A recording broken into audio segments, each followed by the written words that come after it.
जय श्री राम। सभी को मेरा प्रणाम। आज हम फिर से प्रभु श्री राम कथा को करते हैं, वहीं से जहाँ से हमने पहले कथा को किया था वहीं से आगे शुरू करेंगे। बोलो सियापति रामचंद्र भगवान की जय। आज मिलकर प्रभु श्री राम कथा करेंगे, राम भगवान के चरणों में ध्यान लगाएंगे।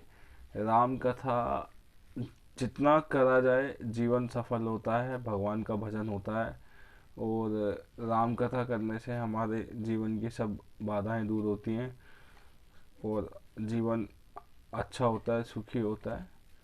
और भगवान में ध्यान लगाना चाहिए, जीवन में सारे सुख की प्राप्ति होती है और भगवान की कृपा मिलती है। आइए मिलकर पढ़ते हैं रामचरितमानस, करते हैं श्री राम कथा, राम चर्चा, भगवान की चर्चा, प्रभु की चर्चा। उघरई विमल बिलोचन ही के, मिटही दोष दुख भव रजनी के, सूझई राम चरित मणिमानिक, गुपुत प्रगट जह जो जय खानिक। जानते हैं इसका अर्थ।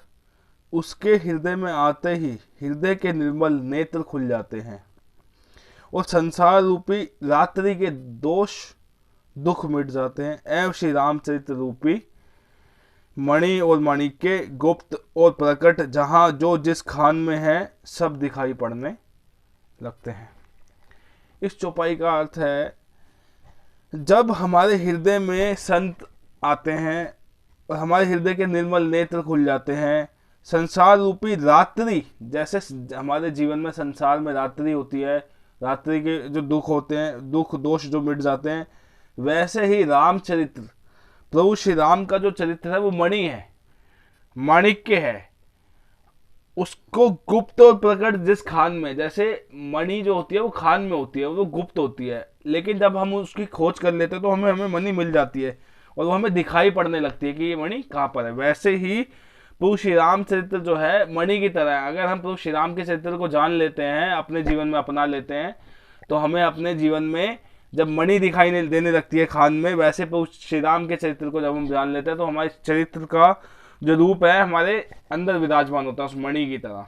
तो जब संत के नेत्र को, हृदय के नेत्र खुल जाते हैं, तो जैसे रात के दुख खत्म हो जाते हैं, वैसे ही भगवान की कृपा मिलती है।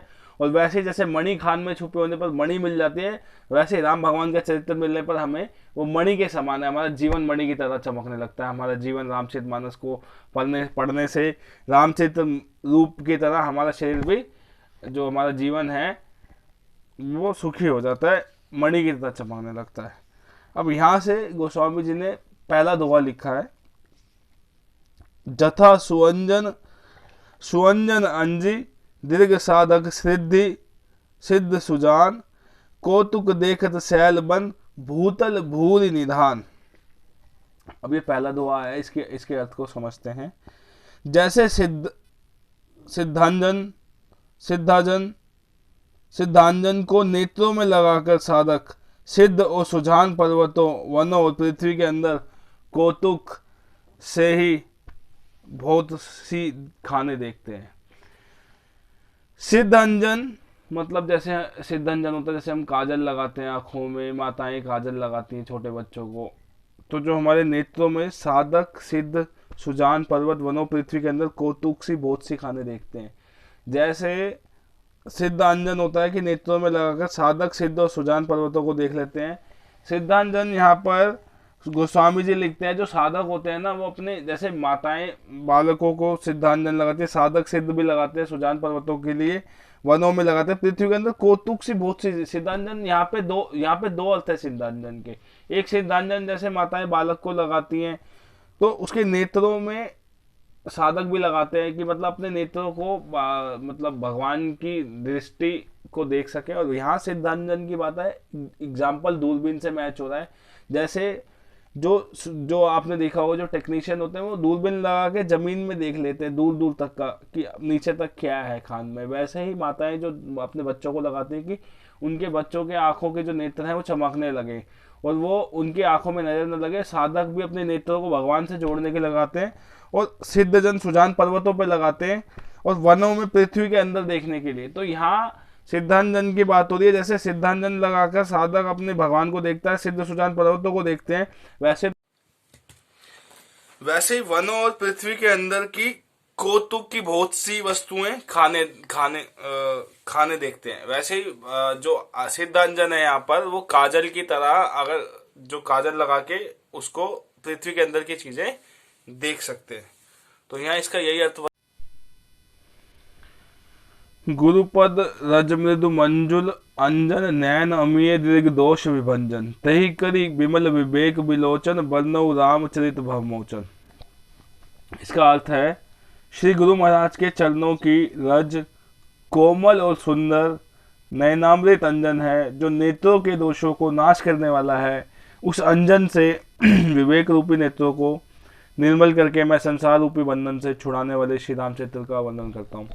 तो गोस्वामी जी लिखते हैं गुरु महाराज के चरणों की रज गुरु और कोमल और सुंदर नयनामृत अंजन है। जैसे गुरु महाराज के जो चरणों की रज है वो कोमल और सुंदर नयनामृत अंजन है, जो दोषों नेत्रों के दोषों को नाश करने वाली है, वो नेत्र के दोष खत्म कर देती है उस अंजन के विवेक रूपी नेत्रों से। जो उसके अंजन है वो विवेक रूपी है, बहुत बुद्धिमान है, उसको निर्मल करके संसार रूपी बंधन से छुड़ाने वाली है, संसार के सभी बंधनों से मुक्त कर देगी। और उसी श्री